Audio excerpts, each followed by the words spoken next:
বিশ্ববিদ্যালয় ঘোষণার দাবিতে আজ আবারও সড়ক অবরোধ করেছেন তিতুমির কলেজের শিক্ষার্থীরা। সোমবার দুপুর 12টা 20 মিনিটের দিকে এই অবরোধ শুরু হয়। ফলে মহাখালী গুলশান সড়কের দুই পাশেই বন্ধ হয়ে যায় যান চলাচল। চরম ভোগান্তিতে পড়ে সাধারণ মানুষ। সড়কের দুই পাশেই বাঁশ দিয়ে অবরোধ তৈরি করে অবস্থান নিয়েছেন শিক্ষার্থীরা। এ নিয়ে টানা পঞ্চম দিনের মতো কলেজের সামনের সড়ক অবরোধ করলেন শিক্ষার্থীরা। এতে ওই সড়কে আটকে পড়েছে অনেক যানবাহন।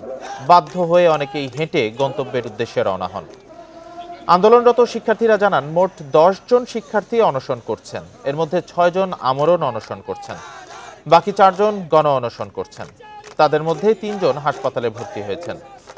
এর আগে রোববার বেলা 11টা থেকে রাত 10টা পর্যন্ত অবরোধ কর্মসূচি পালনের ঘোষণা দেয় শিক্ষার্থীরা।